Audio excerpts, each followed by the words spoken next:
Students, तो आज ये न्यू टॉपिक लेते हैं स्पीड का। क्या देखेंगे? स्पीड देखेंगे, एवरेज स्पीड देखेंगे, इंस्टेंटेनियस स्पीड देखेंगे, इक्वेशन ऑफ डिस्प्लेसमेंट देखेंगे और वहां से चीजों को समझने की कोशिश करेंगे। ठीक है, देखिए स्पीड। स्पीड बेसिकली हमने बचपन से आज तक क्या देखी हुई है कि distance travel upon time taken. ध्यान से समझना, बहुत ध्यान से समझना है इसको, क्योंकि ये एक बार क्लियर होगा ना, अगर ये सारे पार्ट्स आपके क्लियर होंगे ना, मोशन इन 1D क्लियर हो जाएगा, तो मोशन इन प्लेन भी आपको समझ में आने लगेगा। इसके बाद जो मैं लेक्चर सीरीज रखूंगा वो पहले आपको पढ़ाऊंगा वेक्टर, वेक्टर के बाद हम चले जाएंगे मोशन इन प्लेन पे। सपोज करिए ये 2 पॉइंट्स है, ऑब्जेक्ट 8 AM पे इस पॉइंट पे था, मान लेते हैं कि ये कितना है x1, और 10 AM पे यहां पे पहुंचा, मान लेते हैं ये टाइम, ये पॉइंट क्या है x2। मान लेते हैं कि जो 8 AM वाला पॉइंट है, इस पे जो टाइम की वैल्यू है इसको हम लेंगे t1 और यहाँ के टाइम इंटरवल को क्या ले लेते हैं t2। देखते जाइए, मान लीजिए ये दोनों के बीच की जो डिस्टेंस थी वो थी 40 किलोमीटर की। ठीक, 40 किलोमीटर की।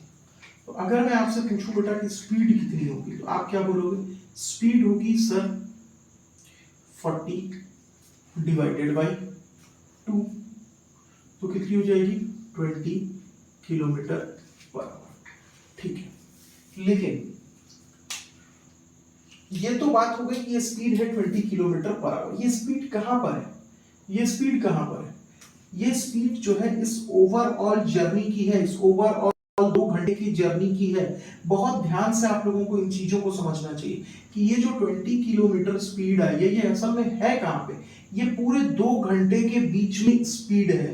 पूरे 2 घंटे के अंदर की जो टोटल स्पीड है वो कितनी थी, या इस 2 घंटे के बीच की जो एवरेज वर्ड में अभी अवॉइड करना चाहता हूं, इसलिए मैं उसको यूज नहीं कर रहा हूं। तो मैं बोल रहा हूं ये 2 घंटे में जो स्पीड निकल के आई वो कितनी निकल के आई? 20 किलोमीटर पर आवर की निकल के आई।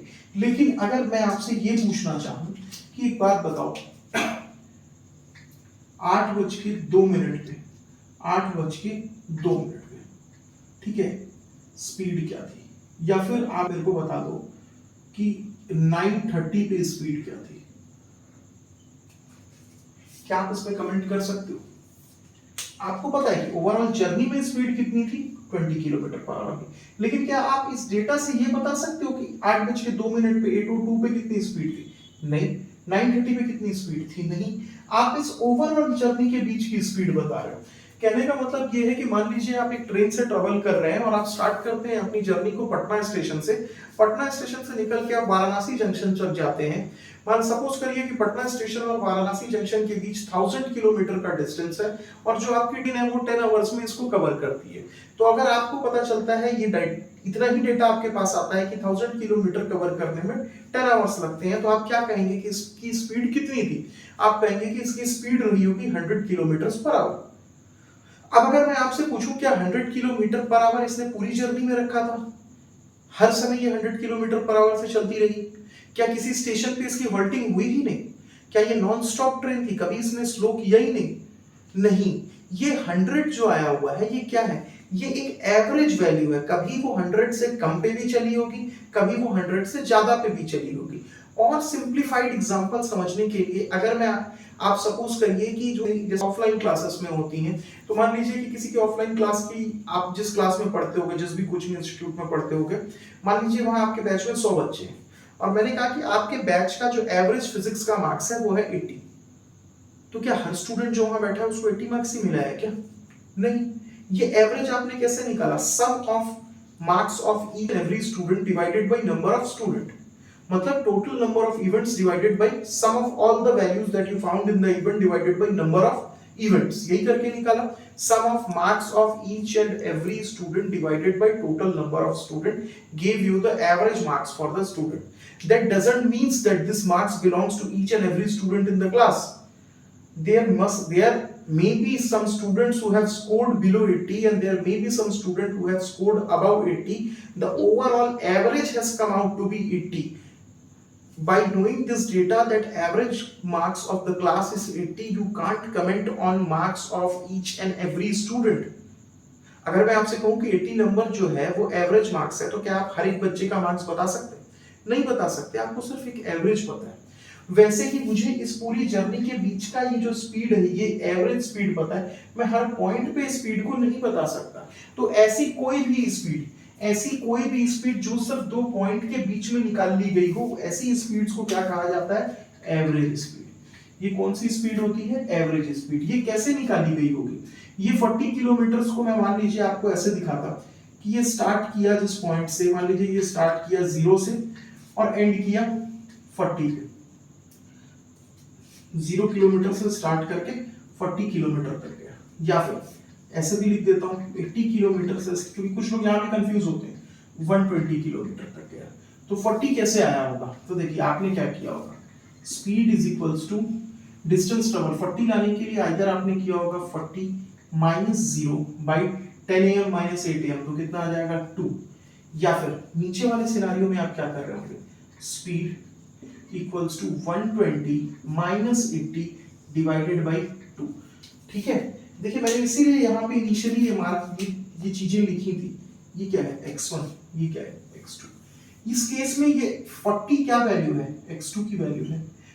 ये 0 किसकी वैल्यू है? x1 की वैल्यू है। ये 80 किसकी वैल्यू है दूसरे केस में? x1 की। इस केस में x2 की वैल्यू क्या है? 120। क्या है? 120। ये 2 कहां से आया है? ये 2 कहां से आया है? ये 2 आया है 10 AM माइनस 8 AM करके। देखो जाके फिगर में 8 AM के टाइम क्या लिखा हुआ है? T1। 8 AM पे टाइम क्या लिखा हुआ है? T1। और 10 AM पे टाइम क्या लिखा हुआ है? T2। ये क्या है? T2। यहाँ पे भी ये 2 कैसे आया होगा? T2 माइनस T1 करके। तो जब भी एवरेज स्पीड आएगी, तो वो कैसे आएगी? x2 minus x1 divided by T2 minus T1। x2 minus x1 को क्या बोला जा सकता है? x2 माइनस x1 क्या है? x2 माइनस x1 क्या है? Change in x, where T2 minus T1 क्या है? Change in time. ये क्या है? Change in time. तो एवरेज स्पीड क्या हो गई आपकी? एवरेज स्पीड क्या हो गई? Change in x divided by change in t। या तो x2 minus x1 divided by t2 minus t1, या तो एवरेज स्पीड क्या हो गई? Del x upon del t। Del x upon del t। Clear? देखिए कुछ क्वेश्चंस कराता हूं मैं आपको इसके ऊपर, ताकि कॉन्सेप्ट आपके दिमाग में बैठे, ताकि जो कॉन्सेप्ट है ना वो आपके दिमाग में बैठ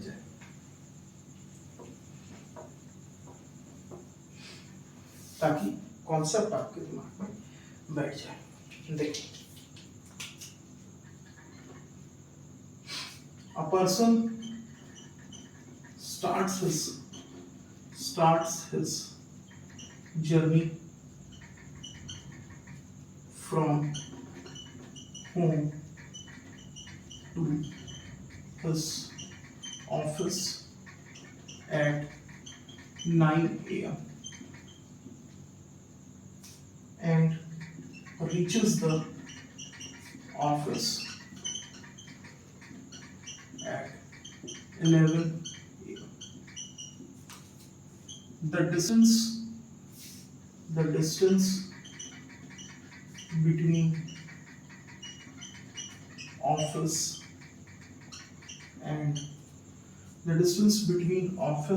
and home is 40 kilometers. Find average speed of the person. Pause करिए और ट्राई करिए इसको। होपफुली आपने पॉज करके ट्राई कर लिया होगा। तो एवरेज स्पीड क्या हो जाएगी आपकी? Total distance travelled distance divided by total time taken. ठीक है, तो टोटल डिस्टेंस कितनी कवर हो रही है आपकी? 40 किलोमीटर्स की। और टोटल टाइम कितना लग रहा है आपका? 9 AM से 11 AM, मतलब कितना लग रहा है? 2 आवर्स। तो कितना हो जाएगा आपका? 20 किलोमीटर पर आवर। कोई कह सकता है कि सर आपने तो पिछले फॉर्मूले में लिखा था कि एस एवरेज इक्वल्स टू क्या होता है x2 minus x1 divided by t2 minus t1। हाँ लिखा था भाई मैंने और सही लिखा था।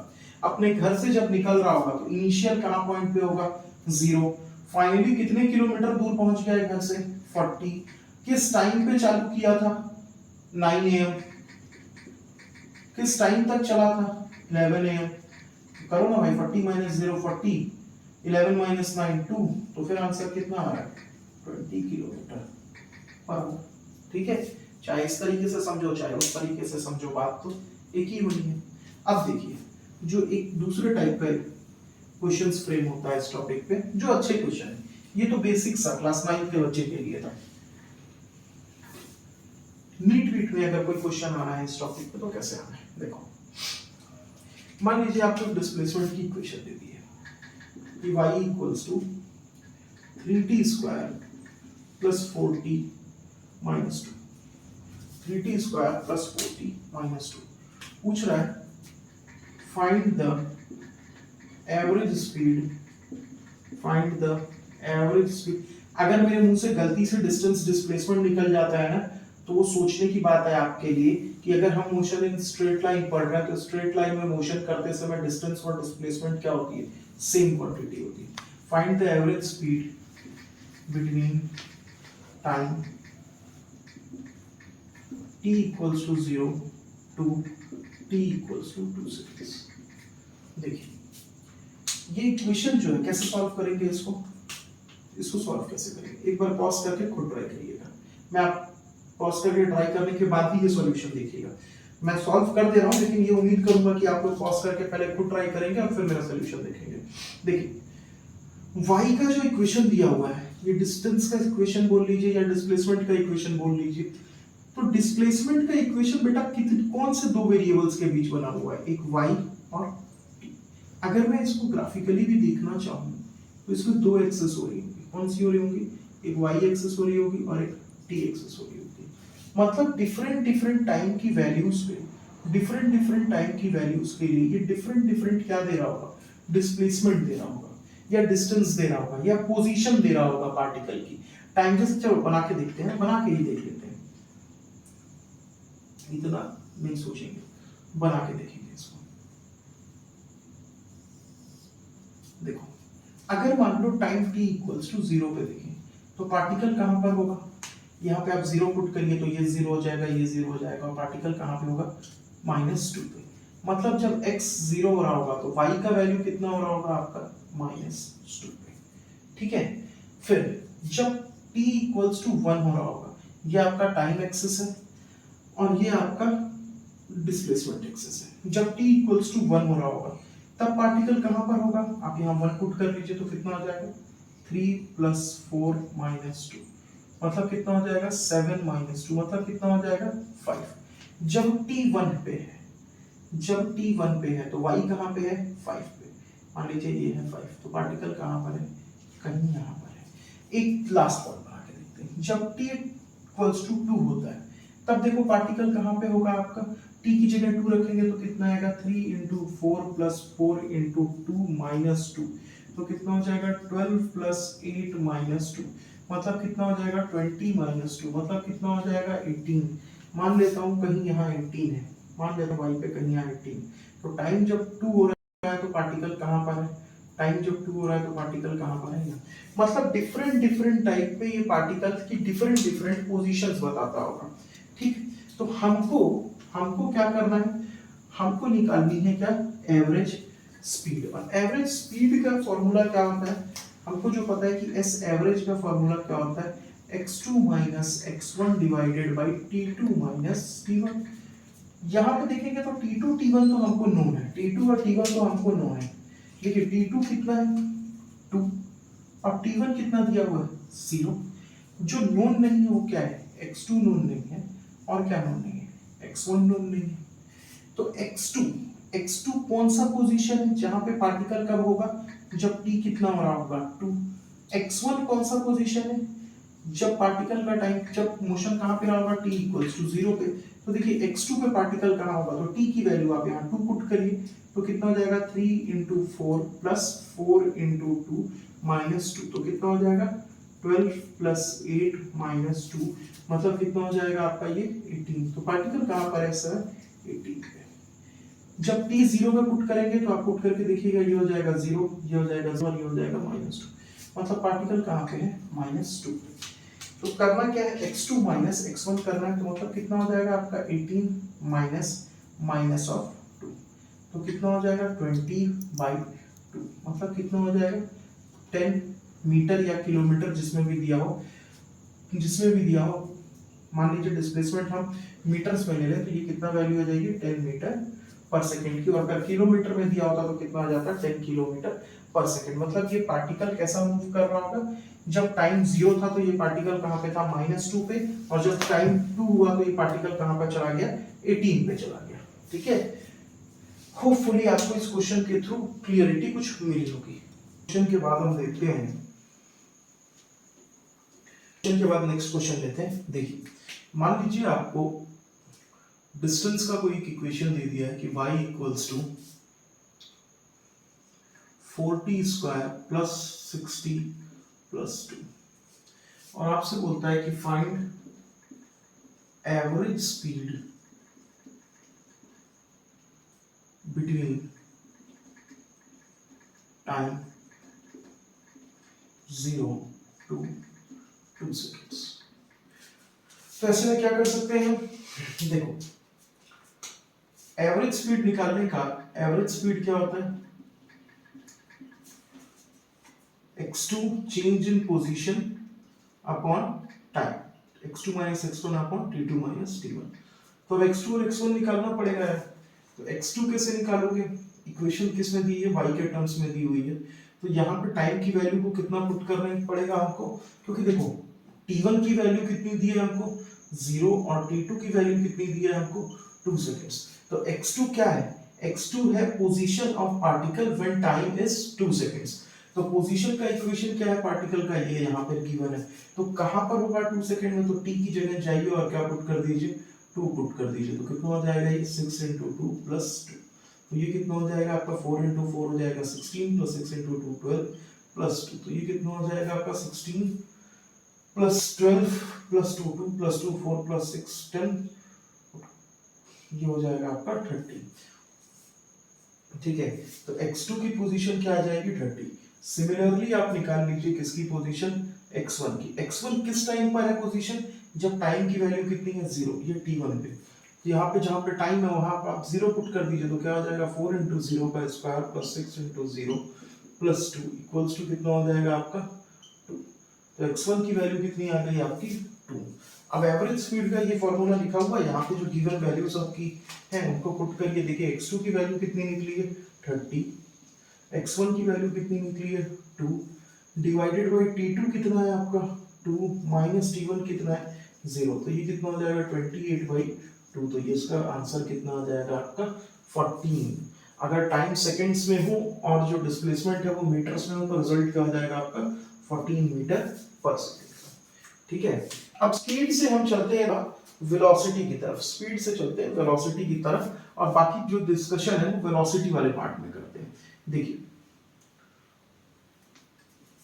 स्पीड कैसी क्वांटिटी है, स्पीड एक स्केलर क्वांटिटी है। स्पीड कैसी क्वांटिटी हो गई, स्केलर क्वांटिटी। लिख लीजिए, चाहे तो आप लिख के रख सकते हैं कि स्पीड कैसी क्वांटिटी है, speed is a scalar quantity. ठीक है, स्पीड जो होती है वो आपकी कभी नेगेटिव नहीं होती, speed can never be negative, speed negative नहीं हो सकती। ठीक है, स्पीड एक स्केलर क्वांटिटी है और नेगेटिव नहीं होती। अब चलते हैं थोड़ा वेलोसिटी के बारे में डिस्कस करते हैं कि वेलोसिटी क्या है। वेलोसिटी क्या है, देखो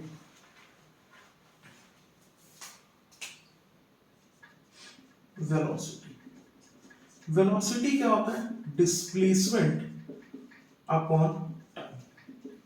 क्या हो जाएगा, डिस्प्लेसमेंट अपॉन टाइम। ठीक है, मतलब क्या मतलब है इससे, वेलोसिटी जो होगी आपकी कौन सी, देखिए वेलोसिटी भी दो टाइप की, जैसे स्पीड दो टाइप की थी वैसे वेलोसिटी भी क्या हो जाएगी आपकी दो टाइप की आ जाएगी। कौन सी दो टाइप की होगी, एक एवरेज वेलोसिटी होगी और एक इंस्टेंटेनियस वेलोसिटी होगी। एक एवरेज वेलोसिटी होगी और एक इंस्टेंटेनियस वेलोसिटी होगी। जो पहला चीज हम देखेंगे वो देखेंगे एवरेज वेलोसिटी, फिर जो देखेंगे वो क्या हो जाएगा आपका इंस्टेंटेनियस वेलोसिटी हो जाएगा। स्पीड भी ऐसे दो तरीके से निकाल सकते हो आप, एवरेज स्पीड निकाल सकते हो और इंस्टेंटेनियस स्पीड निकाल सकते हो। एवरेज स्पीड क्या होता है, टोटल जर्नी जितने भी डिस्टेंस कवर किया आपने टोटल जर्नी में, डिवाइडेड बाय उस जर्नी को कंप्लीट करने में कितना टाइम लगा था, ये चीज आपको क्या बता देगी एवरेज स्पीड। वैसे इंस्टेंटेनियस स्पीड निकालना होगा तो क्या हो जाएगा आपका, किसी एक गिवन पर्टिकुलर टाइम पे जब आप स्पीड तो वो स्पीड होती है इंस्टेंटेनियस स्पीड होती है। मैं आपको पूरा क्लियरिटी से समझाऊंगा क्या होता है, मैथमेटिकल फॉर्म में कैसे देखेंगे आप उन चीजों को, ठीक है। बस बने रहिए, टाइम दीजिए, सारी चीजें क्लियर हो जाएंगी। देखिए वेलोसिटी पहले तो कैसी क्वांटिटी होगी, वेक्टर क्वांटिटी होगी। क्यों वेक्टर क्वांटिटी, देखिए किसके ऊपर डिपेंड कर रही है, डिस्प्लेसमेंट पर। हम देख के आए कि डिस्प्लेसमेंट कैसी क्वांटिटी होती है, एक वेक्टर क्वांटिटी होती है। तो वेलोसिटी भी कैसी क्वांटिटी हो जाएगी आपकी, वेक्टर क्वांटिटी हो जाएगी। मतलब इसके पास क्या रहेगा, मैग्नीट्यूड भी रहेगा और क्या रहेगा, डायरेक्शन भी रहेगा। मैग्नीट्यूड भी रहेगा और क्या रहेगा, डायरेक्शन भी रहेगा।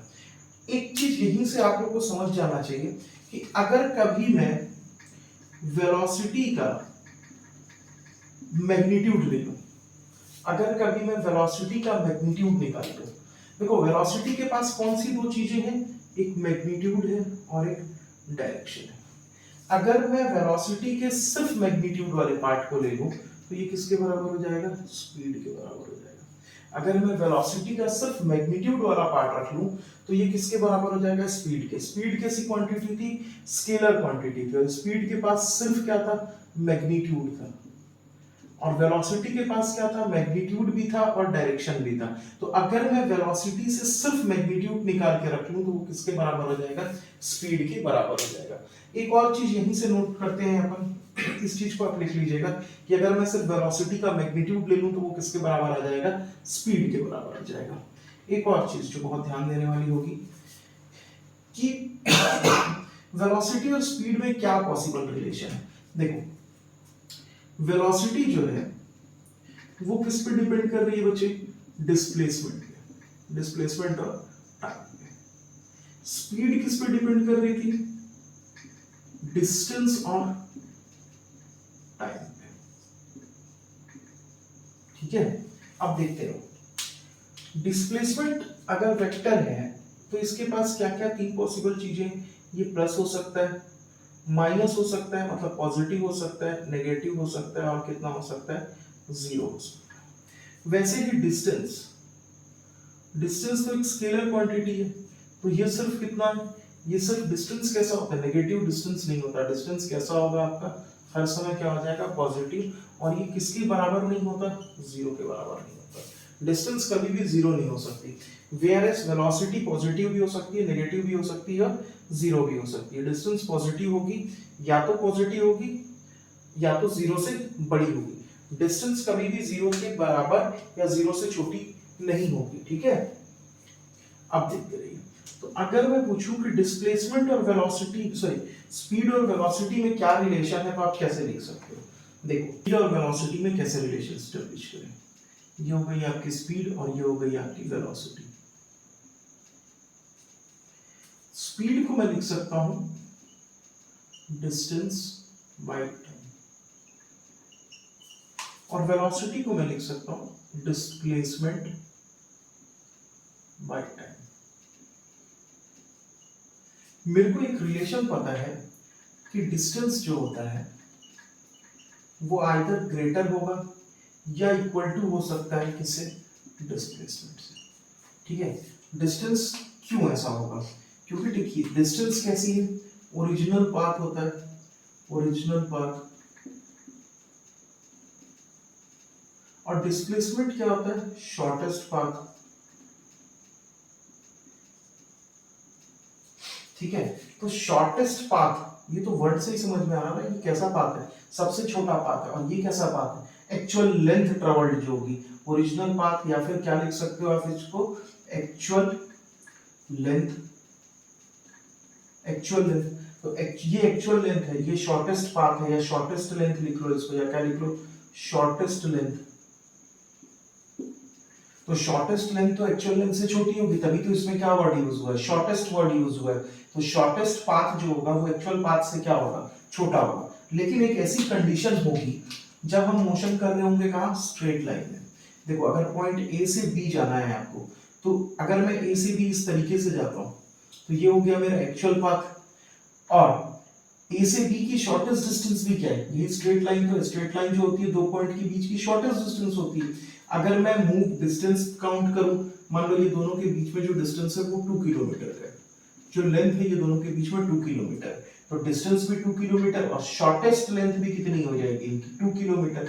क्योंकि दो पॉइंट के बीच का जो सबसे छोटा लेंथ होता है वो क्या होता है, स्ट्रेट लाइन। तो इसके स्ट्रेट लाइन में भी 2 किलोमीटर और ए से बी का पाथ भी 2 किलोमीटर का है। तो जब पार्टिकल स्ट्रेट लाइन में मूव करता है तो डिस्प्लेसमेंट किसके बराबर हो सकता है, डिस्टेंस के बराबर। देखना, जब मैं लिख देता हूं, when particle is moving in straight line, when an object is moving in straight line,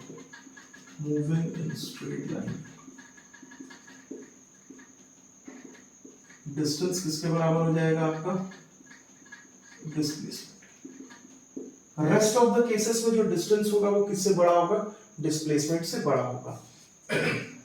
तो देखो यहां आइदर एक सिचुएशन हो सकती है जब डिस्टेंस और डिस्प्लेसमेंट बराबर हो जाए, तो डिस्टेंस बाय टाइम का रेशियो और डिस्प्लेसमेंट बाय टाइम का रेशियो उस केस में कैसा आ जाएगा, 1:1 का।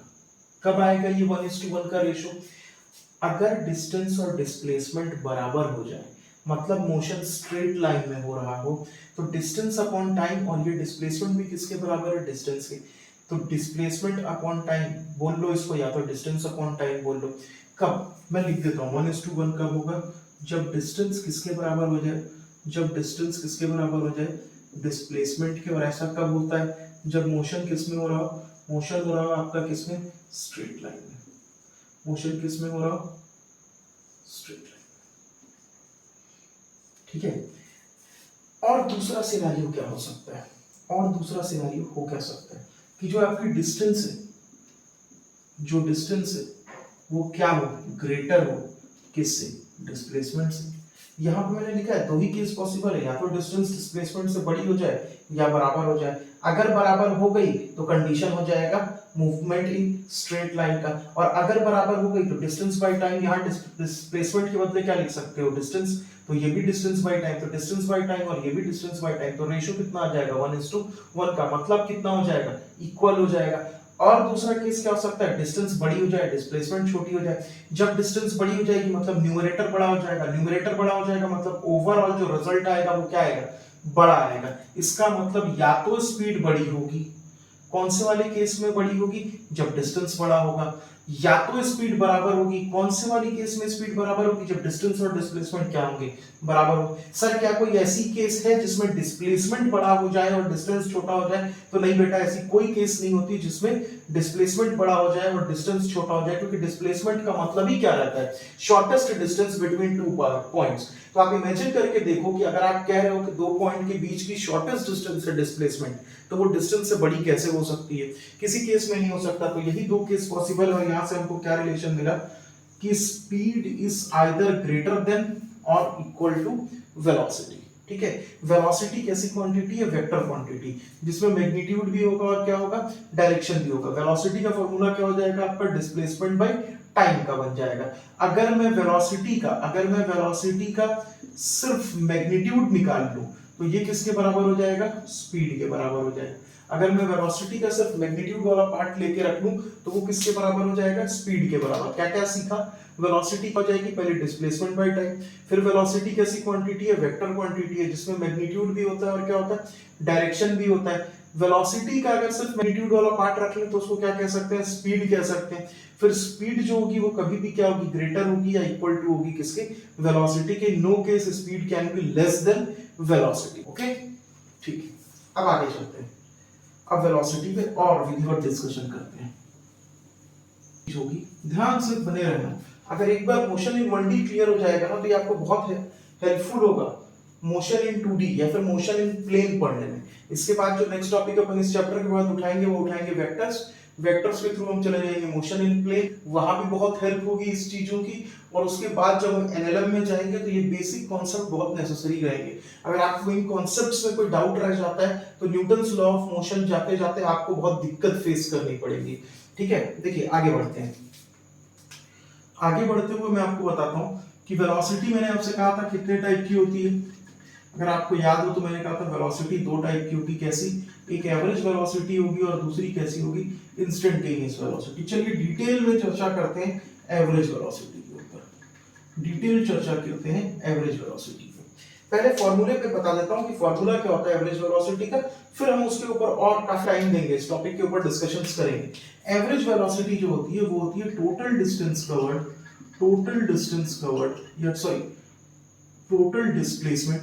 देखो यार डिस्टेंस और डिस्प्लेसमेंट अगर मैं मिस कर रहा हूं तो आप एक चीज याद रखो कि हम पढ़ रहे हैं मोशन इन 1D, और जब मोशन 1D में होगा तो डिस्टेंस और डिस्प्लेसमेंट क्या होंगी, सेम होंगी। तो total displacement upon total time, ये total displacement upon total time करके हमको क्या मिल जाएगा, एवरेज वेलोसिटी।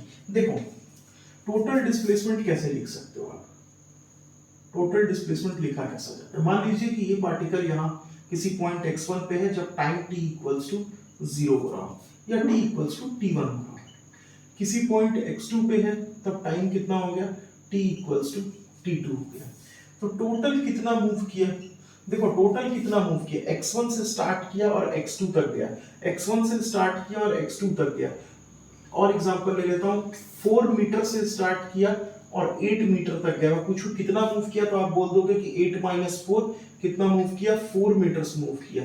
ये 8 - 4 जो आप कर रहे हो बेसिकली आप कर क्या रहे हो, x2 - x1 कर रहे हो। ये पॉइंट माइनस ये पॉइंट तो ये लेंथ आ जाएगी आपकी, तो ये कितना आ जाएगा x2 - x1 divided by total time कितना लगा t2 - t1, तो ये कितना आ जाएगा t2 - t1। इसी को मैं और क्या लिख सकता हूँ, del x upon delta t, delta x upon delta t। तो एवरेज वेलोसिटी मेरी किसके बराबर हो जाएगी, एवरेज वेलोसिटी मेरी किसके बराबर हो जाएगी, आइदर मैं लिख दूं x2 - x1 upon t2 - t1, या तो क्या लिख दूं delta x upon delta t, delta x upon delta t।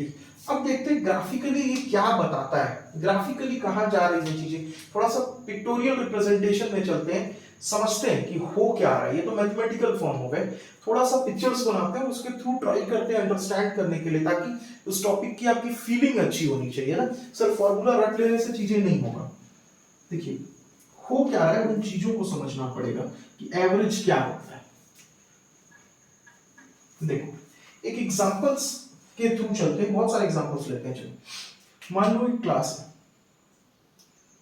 जिसमें 10 जिद्दी पिद्दी बच्चे बैठते हैं, एक क्लास है जिसमें 10 जिद्दी बच्चे हैं, जिद्दी पिद्दी 10 जिद्दी पिद्दी बच्चे बैठे हुए, ठीक है।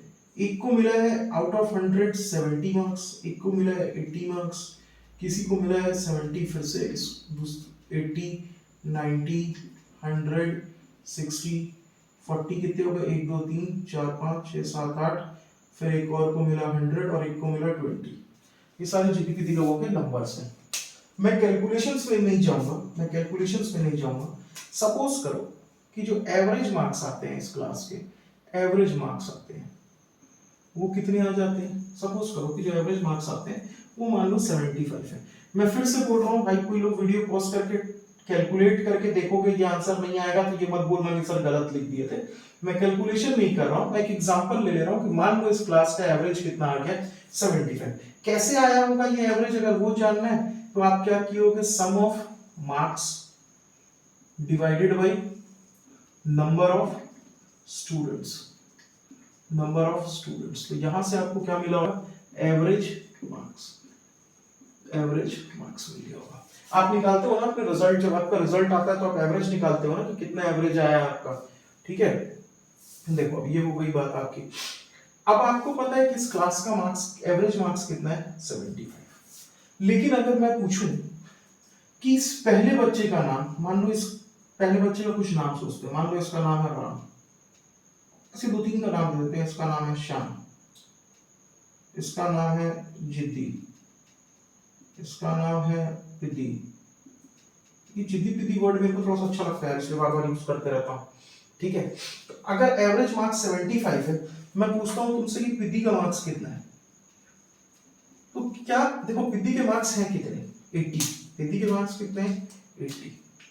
इस फिगर में आप इस सर्कल के अंदर देखो तो ये पिदी का मार्क्स है, ये है आपका श्याम का मार्क्स, ये है आपका राम का मार्क्स, और ये 70 है आपका इस जिद्दी का मार्क्स। तो अगर बात की जाए इस पिदी के मार्क्स की, तो ओरिजिनल मार्क्स कितना है पिदी का, 80। आपको मैंने एवरेज मार्क्स बताया, तो क्या एवरेज मार्क्स देख के आप पिदी का मार्क्स बता सकते हो, नहीं। क्या सिर्फ एवरेज मार्क की हेल्प से आप श्याम का मार्क्स बता सकते हो, नहीं। क्या सिर्फ एवरेज मार्क की हेल्प से आप राम का मार्क्स बता सकते हो, नहीं बता सकते। तो एवरेज मार्क्स जो है आपको ओवरऑल क्लास में क्या हुआ ये बता सकता है, इंडिविजुअली किस स्टूडेंट का क्या हुआ ये चीज आपको एवरेज मार्क्स नहीं बता सकता। वैसे ही एवरेज वेलोसिटी, पूरे जर्नी के बीच में वेलोसिटी कितनी थी ये तो बता सकती है, लेकिन जर्नी के हर एक पॉइंट पे वेलोसिटी कितनी थी ये नहीं बता सकती। कैसे, समझो। सपोज करो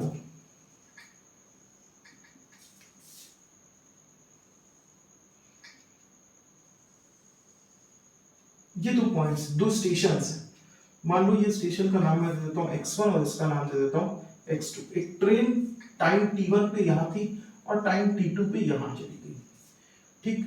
ये दोनों के बीच x2 और x1 के बीच में है आपके 1000 किलोमीटर्स, और टाइम t1 और t2 के बीच का गैप जो है वो है 10 आवर्स का, 10 आवर्स का। तो देखो आपको मैंने बोला एवरेज वेलोसिटी बता दो, तो आपने बताई कि सर आप फॉर्मूला बोले थे x2 minus x1 divided by t2 minus t1। देखो x2 माइनस x1 की वैल्यू कितनी गिवन है आपको, 1000 किलोमीटर, और t2 माइनस t1 की वैल्यू कितनी गिवन है आपको, 10 आवर्स। तो ये सॉल्व करोगे तो कितना आ जाएगा आपका 100 kilometre per hour, 100 kilometre per hour. ध्यान से देख के बताओ, ये जो 100 किलोमीटर पर आवर है, ये जो 100 किलोमीटर पर आवर है वो कौन सी वेलोसिटी है, इस पूरी चीज की वेलोसिटी। सरप्राइजिंगली होगा कि अगर मैं आपसे कहूं कि यहाँ पे भी एक स्टेशन था, इस पॉइंट पे एक स्टेशन था, स्टेशन का नाम दे देता हूं मैं x, और यहाँ पे ट्रेन 10 मिनट हॉल्ट भी हुई थी, यहाँ पे ट्रेन 10 मिनट के लिए हॉल्ट भी हुई थी, ठीक है। तो जब ट्रेन हॉल्ट पे थी तो क्या उसकी स्पीड 100 किलोमीटर पर आवर थी? अगर ट्रेन रुकी हुई है तो क्या उसकी स्पीड 100 किलोमीटर पर आवर हो सकती है? नहीं, उसकी स्पीड कितनी थी, 0। मतलब कि आपको पता है कि इस ओवरऑल जर्नी में जो एक एवरेज आया होगा वो कितना आया हुआ है, 100 किलोमीटर। आपको ये बिल्कुल नहीं पता कि इस पॉइंट पे वेलोसिटी कितनी थी, इस पॉइंट पे कितनी थी, इस पॉइंट पे कितनी थी, इसमें कितनी थी, यहाँ यहाँ यहाँ या यहाँ या यहाँ या यहाँ या यहाँ। आपको इस पूरे के बीच में overall velocity 100 kilometre per hour की थी। मतलब कभी 100 से ज्यादा भी रही होगी और कभी 100 से कम भी रही होगी। जैसे कि क्लास का जब एवरेज निकाले थे तो आया था 75। क्या सभी को 75 मिला था? नहीं, कुछ को 75 से ज्यादा भी मिला था और कुछ को 75 से कम भी मिला था। हाँ, किसी को 75 भी मिला हो सकता है। वैसे किसी पॉइंट पे इसकी वेलोसिटी 100 किलोमीटर पर आवर हो सकती है, लेकिन क्या हर पॉइंट पे वेलोसिटी 100 किलोमीटर पर आवर थी? नहीं बोल सकते हम नहीं कह सकते कि पूरे पॉइंट पे वेलोसिटी 100 किलोमीटर पर आवर थी। कभी हो सकता है वो 50 भी रही हो, कभी हो सकता है वो 200 भी रही हो, लेकिन हाँ ओवरऑल एवरेज कितना है आपका, 100 किलोमीटर पर आवर का था। ठीक है, तो जो एवरेज वेलोसिटी होती है वो हमको कभी भी हर मूवमेंट पे, हर इंस्टेंट पे वेलोसिटी नहीं बता पाती। एवरेज वेलोसिटी पूरे जर्नी की एक ओवरऑल पिक्चर आपको दिखाती है। जर्नी के हर एक पॉइंट पे वेलोसिटी कितनी हो रही थी ये आपको ओवरऑल, ये आपको एवरेज वेलोसिटी नहीं बता सकती। तो ऐसा कौन सा टूल है तो ऐसा कौन सा टूल है जो जर्नी के हर पॉइंट पे आपको वेलोसिटी बताए, जो जर्नी के हर पॉइंट पे आपको स्पीड बताए? ऐसा कौन सा टूल है? तो वो टूल होगा आपका इंस्टेंटेनियस वेलोसिटी या इंस्टेंटेनियस स्पीड। वर्ड क्या यूज हो रहा है? इंस्टेंटेनियस। इंस्टेंटेनियस का मतलब क्या होता है? At that very instant. What do you mean by instantaneous? At that very instant. And if I am saying that at that very instant, that means I am talking about a particular time.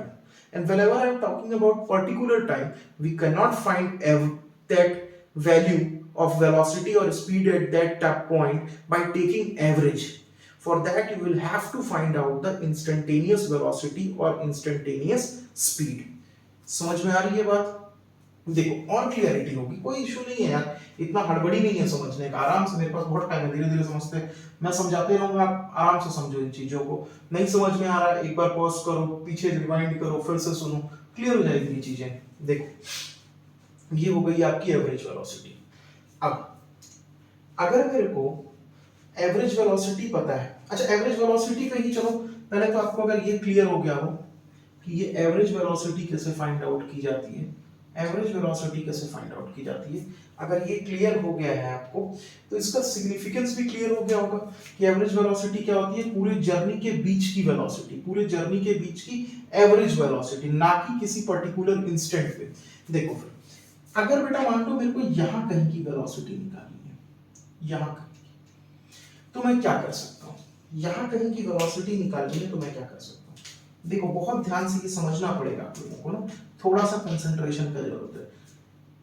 अगर मैं ये छोटे से time interval में, इस छोटे से time interval में, मतलब t1 यहाँ पे था और ये है t1 plus del t, t1 plus del t, थोड़ा सा बड़ा लिखता हूँ शायद ना दिखे, मैं यहाँ ले लेता हूँ t1 प्लस डेल टी। कहाँ से? t1 से t1 प्लस डेल टी के बीच में इस पॉइंट पे अगर मेरे को क्या निकालनी है? वेलोसिटी इस पूरे इंटरवल यहाँ के बीच में निकालनी है, तो मैं क्या करूं? अगर मैं टाइम इंटरवल को छोटा कर दूं, मतलब इसी जो बड़ी सी जर्नी आपको दिख रही है, मैं उसको छोटे छोटे पार्ट्स में ब्रेक कर देता हूं। ये शुरू का पार्ट, ये वाला जो पार्ट था वो ये है, ये वाला जो पार्ट है मान लो वो ये है, फिर उसके बाद वाले पार्ट को यहाँ ड्रॉ कर लेते हैं, उसके बाद वाले पार्ट को यहाँ ड्रॉ कर लेते हैं। अब देखो अगर मैं इन दोनों का एवरेज निकाल लूं, अगर मेरे को, ध्यान से सुनना, अगर मैं टाइम को t1 से t2 तक जो 10 आवर्स थे उसको ब्रेक करता हूं फ्रेगमेंट्स में, मैं इसको छोटा सा टाइम t और ये क्या हो जाएगा t प्लस डेल टी, मान लो ये है t1 तो ये क्या हो जाएगा t1 प्लस डेल्टा टी, ये है अगर t2 तो ये क्या है t2 प्लस डेल्टा टी, अगर ये t3 है तो ये कितना है t3 प्लस डेल्टा टी, अगर कोई पॉइंट t4 है तो ये कितना है t4 प्लस डेल्टा टी। मतलब बहुत छोटा सा टाइम इंटरवल लिया मैंने, बहुत छोटा सा टाइम इंटरवल, तो इस बहुत छोटे से टाइम इंटरवल में जो डिस्प्लेसमेंट भी होगी वो कैसी हो जाएगी? जो इस छोटे से टाइम इंटरवल में डिस्प्लेसमेंट भी कैसी हो जाएगी आपकी बेटा? छोटी सी। कितनी हो जाएगी? छोटी सी। कितनी हो जाएगी? बहुत छोटी सी। तो इस छोटे से टाइम इंटरवल में मान लो डिस्प्लेसमेंट भी आपकी कितनी आ जाती है? बहुत छोटी सी डिस्प्लेसमेंट आ जाती है। कैसी आ रही है? बहुत छोटी छोटी डिस्प्लेसमेंट आ रही है, बहुत छोटी छोटी डिस्प्लेसमेंट, बहुत छोटे टाइम इंटरवल को। अब मैं क्या करता हूं? अब मैं फिर एवरेज कैलकुलेट करता हूं, किस तरीके से? डेल एस अपॉन, मान लीजिए पहला केस ले लूं तो t2 कितना है इसमें? t1 plus del t minus t2 minus t1, t1 कितना है? t1, तो ये कैंसिल आउट हो जाएगा, तो ये कितना हो जाएगा? Del s upon del t, तो ये एवरेज मेरा कितना है? Del s by del t. और ये वैल्यूज कैसी हैं? बहुत छोटी हैं, तो जब मैं इनके बीच का एवरेज निकाल लूंगा, अगर मैं ये दोनों पॉइंट के बीच का एवरेज निकाल लूंगा, मतलब मैं कहीं इस पॉइंट के बीच में हूं, अब इनके बीच का एवरेज देखो, थोड़ा सा सस्पेंस लगाना पड़ेगा। मैंने आपको 10 बच्चों का एवरेज बताया था और आपसे किसी एक बच्चे का मार्क्स पूछ रहा था, मैंने आपको 10 बच्चों का एवरेज बता करके, क्लास एवरेज 10 बच्चों का बता करके किसी एक का मार्क्स पूछ रहा था, तो मार्क्स पे कमेंट कर पाना बहुत मुश्किल था, कंपेयर करना। अब मैं आपको 10 नहीं 8 बच्चों का एवरेज बता रहा हूं और फिर पूछता हूं बताओ क्लास का इंडिविजुअल बच्चों का मार्क्स कितना होगा। शायद अभी भी आप प्रॉपर गेस नहीं कर पाओगे, लेकिन हाँ अगर 10 बच्चों को मैंने कम करके सैंपल साइज को 8 कर दिया है, तो जो प्रोबेबिलिटी 10 बच्चों में गेस करने की थी उससे बेटर प्रोबेबिलिटी अब कब हो गई है 8 बच्चों में गेस करने की। मान लो सैंपल साइज को मैंने छोटा करके कितना कर दिया 5 बच्चों का। 5 बच्चों का एवरेज बता करके अब मैं आपसे किसका पूछ रहा हूँ, 5 बच्चों का एवरेज मार्क्स बताया, इंडिविजुअल के मार्क्स के बारे में आपसे पूछ रहा हूँ।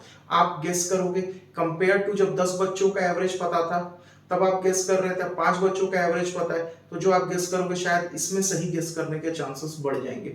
अब मैं आपको 3 बच्चों का बताऊं और बोलूं कि अब इंडिविजुअल के मार्क्स गेस करो, तो शायद आप और अच्छे से गेस कर पाओ। अगर मैं 2 बच्चों का बताऊं कि 2 बच्चों का जो मार्क्स है वो कितना है 60, अब आप जो गेस करोगे, अब जो आप गेस करोगे वो शायद 10 पे जो गेस कर रहे थे उससे बेटर गेस होगा। मतलब जितना मैं सैंपल साइज को छोटा करते जाऊं, मतलब मैं जितना सैंपल साइज को छोटा करते जाऊं, मैं एक बच्चे का, जितना मैं सैंपल साइज को छोटा करते जाऊंगा, मैं एक बच्चे का जो मार्क्स होगा वो एक्यूरेटली बता पाऊंगा। सैंपल साइज को जितना छोटा करता जा रहा हूं मैं उतना क्लोज अप्रोक्सीमेशन कर पाऊंगा। वो यहाँ पे मैंने सैंपल साइज मेरा क्या है टाइम, जैसे जैसे मैं टाइम को श्रिंक करते जा रहा हूँ, जैसे जैसे मैं टाइम को छोटा करता जा रहा हूँ, इसका मतलब डिस्प्लेसमेंट भी कैसी हो जा रही है छोटी। और छोटे से डिस्प्लेसमेंट का एवरेज निकालना मतलब किन्हीं 2-4 पॉइंट्स के बीच में एवरेज निकालना। अगर टाइम और छोटा होता जाए और छोटा होता जाए, टुवर्ड्स जीरो आता जाए, टुवर्ड्स जीरो आता जाए, तो जो एवरेज होगा, जो एवरेज होगा वो एकदम किसके पास आ जाएगा, इंस्टेंटेनियस के पास आ जाएगा। जो एवरेज होगा वो किसके पास आ चुका होगा, इंस्टेंटेनियस के पास। जैसे जैसे टाइम इंटरवल छोटा होता जाएगा, एवरेज किसमें कन्वर्ट होता जाएगा, इंस्टेंटेनियस में कन्वर्ट होता जाएगा। तो देखिए यहां से इंस्टेंटेनियस वेलोसिटी का फार्मूला क्या बनेगा, इंस्टेंटेनियस वेलोसिटी का फार्मूला कहां से आएगा, एवरेज से ही आएगा। देखो एवरेज क्या था आपका, x2 minus x1 upon t2 minus t1, जिसको आपने लिखा del x upon del t। अब देखो इंस्टेंटेनियस क्या हो जाएगा, लिमिट, हमें क्या करना है, टाइम को श्रिंक करना है, छोटा करना है, किधर करना है, t टेंड्स टू 0 तक, del x upon del t is equals to dx upon dt।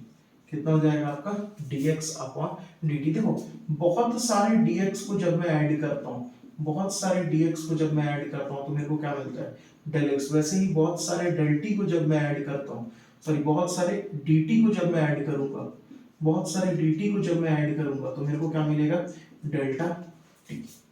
ठीक है, मतलब dx जो है वो डेल x के कंपैरिजन में बहुत छोटा है, dx जो है वो स्मॉल है किसके कंपैरिजन में, डेल x के। dt जो है वो बहुत स्मॉल है किसके कंपैरिजन में, डेल t के। मतलब जैसे जैसे मैंने टाइम को श्रिंक किया, जैसे जैसे मैं इस टाइम को श्रिंक करता जाऊंगा, देखो ना आप बच्चे इसको समझोगे, जैसे जैसे मान लीजिए ये x1 t1 t2 इतना दूर पे थे, अगर ये t1 t2 यहाँ बन जाए, अगर ये t1 t2 यहाँ बने होते तो इनके बीच की बात आप बता सकते थे, इनके बीच में कितना वेलोसिटी था। वैसे ही अगर ये t1 t2 और पास पास बने होते, t1 t2 और पास पास बने होते, इतने पास पास बने होते, तो जो इसके बीच की वेलोसिटी आती ये किसी इन्हीं 3 इंस्टेंट में से किसी एक की होती। अगर इसको मैं और पास कर दूं तो जो एवरेज आएगी वो किसी पॉइंट का ही एवरेज आ जाएगा, किसी इंस्टेंटेनियस का ही एवरेज आ जाएगा। समझ रहे, किसी इंस्टेंट, वो एवरेज जो होगा वो किसी इंस्टेंटेनियस वेलोसिटी को ही क्या कर रहा होगा, रिप्रेजेंट कर रहा होगा। तो इंस्टेंटेनियस क्या हो जाएगी, जब जब एवरेज वेलोसिटी में टाइम को जीरो की तरफ टेंड कर देंगे तो जो वेलोसिटी आएगी वो क्या बन जाएगी, आपकी इंस्टेंटेनियस वेलोसिटी बन जाएगी। डी dx by dt का मतलब क्या है, जो भी x का इक्वेशन गिवन हो, जो भी x का इक्वेशन गिवन होगा उसको क्या करना पड़ेगा, हमको डिफरेंशिएट करना पड़ेगा। किसका रेस्पेक्ट में डिफरेंशिएट करना पड़ेगा, t के रेस्पेक्ट में डिफरेंशिएट करना पड़ेगा। क्यों सर सिर्फ x का ही इक्वेशन, क्या नहीं मेरे भाई, y का इक्वेशन भी हो सकता है। अगर यहाँ x2 माइनस x1 लिखा है, अगर कोई y के थ्रू लिखना चाहता है तो y2 माइनस y1 भी लिख सकता है, z2 माइनस z1 भी लिख सकता है, तो वैसे ही dy by dt dz by dt कुछ भी लिख सकते हैं ना, वो आपके ऊपर है। ठीक है, अब चलिए और क्लियरिटी चाहिए अगर इन चीजों पे तो कुछ क्वेश्चंस के थ्रू अप्रोच करते हैं, कुछ क्वेश्चंस के थ्रू अप्रोच करते हैं।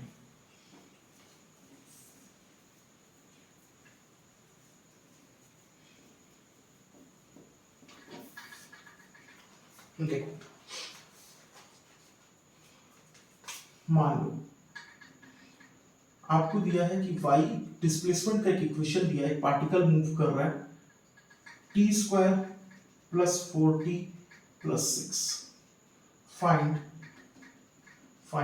instantaneous velocity at time 0 second and 2 seconds. और एक क्वेश्चन है, find average velocity between points 0 second and 2 seconds. तो देखिए कैसे होगा, देखते हैं बेटा। देखो यहाँ पे इंस्टेंटेनियस वर्ड यूज किया है, ठीक है, इसीलिए क्वेश्चन में आपको दो पर्टिकुलर टाइम दे दिए हैं।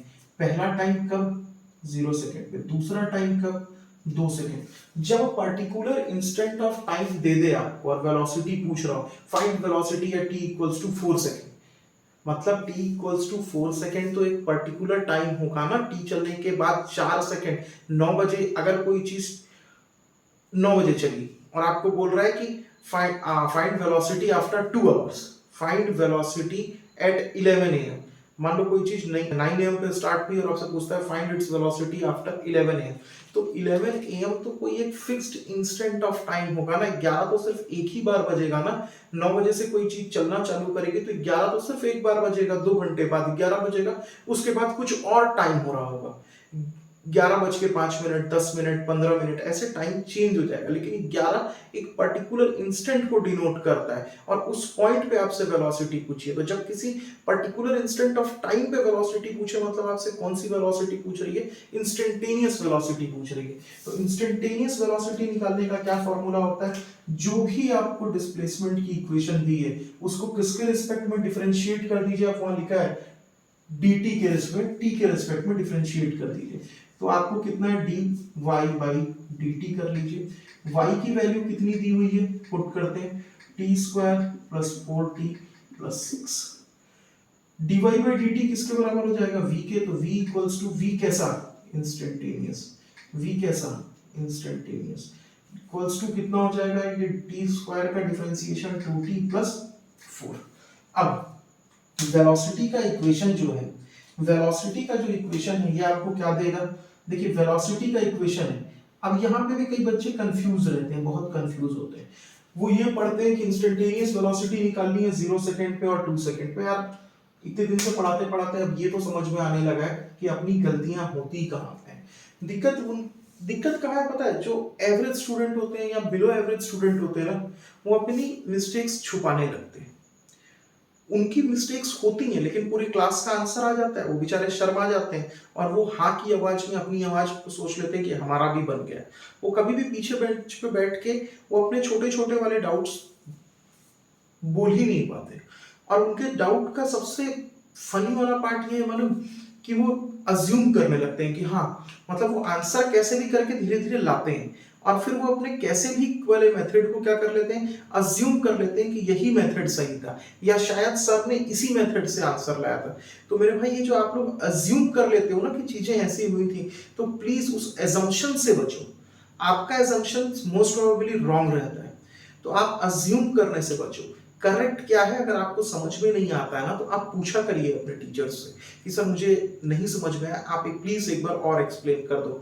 बेटा डाउट छोटा हो या बड़ा हो, डाउट होता है ना, तो उसको पूछने में शर्म नहीं होनी चाहिए कि शर्म आ रही है, मैं इतना छोटा डाउट कैसे पूछ सकता हूँ या पूछ सकती हूँ। ऐसा कुछ भी नहीं है, छोटा से छोटा डाउट है अगर तो आपको पूछना ही पड़ेगा, ठीक है। देखो मैंने देखा है क्लासरूम में लेक्चर्स लेते समय ये चीज मैंने फेस की है कि इधर ऐसा लिखा है कि find instantaneous velocity eight 0 second and 2 second, तो कई बार बच्चे क्या करते हैं, ये 0 और 2 यहां पे जाके पुट कर देते हैं, डिस्प्लेसमेंट की इक्वेशन में पुट कर देते हैं। तो पहले आपका मैथ्स का फीलिंग वीक है। अगर आप ऐसी गलतियां कर रहे हो ना, तो आपका मैथ्स को लेके जो फीलिंग का पार्ट है वो स्ट्रांग हुआ ही नहीं। बेटा अगर कहीं ऐसा लिखा हुआ है कि y is equals to t square plus 4t plus 6, तो ध्यान से देखो कि अगर ये इक्वेशन किन दो वेरिएबल्स में बना हुआ है, y में और t में। y किसको डिनोट कर रहा है, डिस्प्लेसमेंट को, और t किसको डिनोट कर रहा है, टाइम को। अगर मैं ग्राफिकली सोचना चाहूं मेरे प्यारे बच्चों, तो देखोगे कि एक स्केल की t है और दूसरी स्केल क्या है इसकी, डिस्प्लेसमेंट y। अगर मैं t की कोई भी वैल्यू पुट करूं, अगर मैं t की कोई भी वैल्यू पुट कर दूं, जैसे आप यहाँ 0 और 2 पुट करने के लिए बड़ा आपका मन मचलते रहता है कि मैं यही उठा के पुट कर देता हूं 0 और 2। अगर मैं टाइम की बेटे 0 वैल्यू पुट कर दूंगा तो टाइम की वैल्यू पुट करते ही मेरे को किसकी वैल्यू मिलेगी, y की। तो मेरे को क्या मिल जाएगा मेरे प्यारे बच्चे, y मिल जाएगा। अगर मैं टाइम की वैल्यू 2 पुट कर दूं तो भी मेरे को ये इक्वेशन क्या निकाल के दे देगा, डिस्प्लेसमेंट निकाल के दे देगा, जो भी डिस्प्लेसमेंट आ रहा हो। तो ध्यान से देखो, अगर मैं टाइम की वैल्यू यहां पुट करूंगा तो जो चीजें मिलेंगी ना मुझे, वो डिस्प्लेसमेंट की मिलेंगी, ना कि वेलोसिटी की। क्योंकि ये जो इक्वेशन लिखा है ये दो वेरिएबल्स में लिखा हुआ है, एक वेरिएबल डिस्प्लेसमेंट है, एक वेरिएबल टाइम है। टाइम की वैल्यू पुट करोगे तो डिस्प्लेसमेंट मिल जाएगा, डिस्प्लेसमेंट की वैल्यू पुट करोगे तो टाइम मिल जाएगा। यहां ऐसा कोई चमत्कार होगा ही नहीं कि यहां तुम टाइम पुट करोगे और यहां वेलोसिटी आ जाएगी, यहां डिस्प्लेसमेंट पुट करोगे ये एक्सेलरेशन दे देगा। भाई ऐसा नहीं हो सकता। एक तरफ से आलू डालोगे उधर सोना निकलेगा, वैसा वाला चीज नहीं है भाई। अगर टाइम डालोगे तो डिस्प्लेसमेंट देगा, डिस्प्लेसमेंट डालोगे तो टाइम देगा, क्योंकि ये इक्वेशन बना ही किसके बीच में है, डिस्प्लेसमेंट और टाइम के बीच में बना। तो चीजों को अपने माइंड में ना बहुत अच्छे से क्लियर किया करो। जो चीज नहीं होती अज्यूम प्लीज मत किया करो कि नहीं ऐसा ही होता होगा। अरे कई बार हो सकता है किसी तरीके से आप ऐसा किए कुछ और आंसर आ गया, लेकिन वो सही नहीं है। आपको सही प्रोसेस को फॉलो करना है, आंसर आए या मत आए। प्रोसेस हर समय आप कोशिश करेंगे कि सही रहे, प्रोसेस से कॉम्प्रोमाइज कभी नहीं, ठीक है। तो समझो, अब जब डिफरेंशिएट कर दिया मैं डिस्प्लेसमेंट की इक्वेशन को, तो मेरे को क्या मिल गया, इंस्टेंटेनियस वेलोसिटी नहीं मिली, इंस्टेंटेनियस वेलोसिटी का इक्वेशन मिला। ध्यान से देखो, फिर वही चीज समझा रहा हूं, बार बार इसलिए रिपीट कर रहा हूं क्योंकि मुझे पता है कि ये बहुत सारे बच्चों को क्लियर नहीं होता, आई नो इट। तो देखो यहाँ पे दो वेरिएबल्स जो इन्वॉल्व हो रहे हैं वो कौन से हो रहे हैं, एक इंस्टेंटेनियस वेलोसिटी और दूसरा टाइम। मतलब अगर यहाँ पे ग्राफ खींचा है तो एक स्केल टाइम का है और दूसरा स्केल किसका है, इंस्टेंटेनियस वेलोसिटी का है। टाइम की जब भी वैल्यू पुट करेंगे मेरे लाल तो आपको सिर्फ और सिर्फ क्या मिलेगा, इंस्टेंटेनियस वेलोसिटी मिलेगा। क्या यहां से डिस्प्लेसमेंट निकाल लूं, नहीं बाबा ऐसा चमत्कार नहीं होगा, है ही नहीं डिस्प्लेसमेंट का वेरिएबल, तो कहां से निकाल लोगे मेरे भाई। टाइम पुट करेगा इंस्टेंटेनियस वेलोसिटी मिलेगी, इंस्टेंटेनियस वेलोसिटी पुट करोगे टाइम मिलेगा, डिस्प्लेसमेंट मिलेगा नहीं प्रभु नहीं मिलेगा, ठीक है। तो यहां से आपको मिलेगी इंस्टेंटेनियस वेलोसिटी। किस किस इंस्टेंट पे चाहिए थी इस क्वेश्चन के हिसाब से, इस क्वेश्चन में मांगी थी आपसे 0 सेकंड पे और 2 सेकंड पे। तो आप पुट करो, आप पुट करो velocity instantaneous at t equals to 0 seconds, तो कितनी हो जाएगी 2t प्लस 4, मतलब 2 इंटू टी की जगह 0 प्लस 4। फिर क्या, velocity instantaneous at t equals to 2 seconds, मतलब कितना हो जाएगा 2 इंटू 2 प्लस 4, मतलब ये कितना आ जाएगा आपका 4 और ये कितना आ जाएगा 8 मीटर पर सेकेंड, और ये भी किसमें मीटर पर सेकेंड। क्योंकि इक्वेशन में चलो लिख लो where y is in metre and t is in seconds, नहीं तो इसके लिए भी कंफ्यूज हो जाओगे, ठीक है। तो ये चीज हो गई। अब हमसे दूसरी चीज क्या पूछी है, average between points 0 and 2 second. Sir इसी से एवरेज निकाल देता हूं, नहीं मेरे भाई मत निकाल। एवरेज कैसे निकालते हैं मैं बताऊंगा। देखो एवरेज निकालने के लिए सीखते हैं यार, एक एक पॉइंट सीखेंगे, हड़बड़ी किस बात की है। इससे भी निकलता है, इससे भी निकलता है, वो भी सिखाऊंगा कैसे निकलता है। अभी जैसे पहले निकालते थे वैसे निकालो। एवरेज निकालना है, एवरेज का फॉर्मूला सीखे x2 minus x1 divided by t2 minus t1। तो सर डिफरेंशिएट करके जो इक्वेशन लाए थे वेलोसिटी का इक्वेशन कितना लिख चुके थे अपन, 2t प्लस 4। सर इसमें t को 0 पुट कर देता हूं और 2 पुट कर देता हूं तो x2 x1 आ जाएगा, नहीं आएगा मेरे प्रभु, नहीं आएगा। इसमें कुछ भी पुट करेगा तो क्या आएगा, इंस्टेंटेनियस वेलोसिटी। x2 x1 कहां से मिलेगा फिर, x2 x1 यहां से मिलेगा, किसके इक्वेशन से, ये पॉइंट है, ये पोजीशन है, पोजीशन। तो ये किसका है इक्वेशन, पोजीशन का इक्वेशन है। तो पोजीशन कौन बताएगा, पोजीशन का इक्वेशन बताएगा। तो चलो पुट करो x2 किस टाइम पे होगा, t2 टाइम पे। t2 टाइम कितना दिया हुआ है 2 सेकंड्स। तो position y at t equals to 2 seconds और इसी का नाम क्या रखा गया है x2। तो ये किसके बराबर हो जा रहा है आपका, देखो वहां पे पुट कर दो 2, तो 2 का स्क्वायर हो जाएगा 4 प्लस 4 इंटू 2 8 प्लस 6 कितना हो जाएगा 8 4 12 12 और 6 18। ठीक है, y equals to t y at t equals to 0 जो कि क्या बनेगा x1 और इसमें पुट कर दो 0, तो भाई 0 रखोगे 0 का स्क्वायर 0 4 गुणे 0 0 तो मतलब कितना आ जाएगा 6। अब एवरेज निकालो, अब एवरेज निकालो, तो x2 कितना दिया है आपका 18, x1 कितना दिया है 6, t1 कितना दिया हुआ है आपका 0 और t2 कितना दिया हुआ है 2। तो 18 में से 6 मारा तो कितना बचेगा 12, 12 बटे 2 तो मतलब कितना आ जाएगा 6 मीटर पर सेकंड। ये कैसी वेलोसिटी आ जाएगी 6 मीटर पर सेकंड, कैसी वेलोसिटी आ जाएगी इंस्टेंटेनियस वेलोसिटी आ जाएगी, सॉरी कैसी वेलोसिटी आ जाएगी एवरेज वेलोसिटी। कैसी वेलोसिटी है ये एवरेज वेलोसिटी। अच्छा किसी और तरीके से निकाल के बताओ, निकालते हैं। देखो हमारे पास क्या हम इसकी इंस्टेंटेनियस वेलोसिटी निकाले थे 0 और 2 पे, हाँ निकाले थे, फिर निकाल लेते हैं, मिट गया तो फिर निकाल लेंगे, कोई बड़ी बात नहीं है। तो velocity instantaneous at t equals to 0, ये है भैया इंस्टेंटेनियस वेलोसिटी का इक्वेशन ना, ये नहीं है, यहां से मत फिर 0 पुट कर देना, इसमें 0 पुट करना। Velocity instantaneous at t equals to 0, 2 into 0 plus 4 कितना हो जाएगा 4। Velocity instantaneous at t equals to 2, 2 into 4, 4 plus 4 कितना हो जाएगा 8, कितना हो जाएगा 8। अब देखो ध्यान से, instantaneous velocity at t equals to 0, 0 start में, तो क्या इसको मैं ऐसे मान लूं, ये इनिशियल वेलोसिटी हो जाएगी, और t इक्वल्स टू 2 पे जो वेलोसिटी है इसको मान लेते हैं कि फाइनल वेलोसिटी हो जाएगी। तो देखो एवरेज वेलोसिटी का एक और फॉर्मूला, एवरेज वेलोसिटी का एक और फॉर्मूला, ये कितना हो जाएगा u प्लस v बाई 2 करके देख लो कितना आएगा 4 प्लस 8 बटे 2, तो 8 4 12 बटे 2 तो कितना आ जाएगा 6 मीटर पर सेकेंड। यहाँ भी कितना आया था 6 मीटर पर सेकेंड। अरे हो तो बढ़िया है, नहीं ऐसा नहीं, ये फॉर्मूला आंसर देता है क्या, हर केस में देता है नहीं देता। कौन से केस में नहीं देता अगले एग्जांपल में, कौन से केस में नहीं देता अगले एग्जांपल में बताऊंगा। ठीक है, अभी के लिए आप इतना लिख लीजिए। Thank you.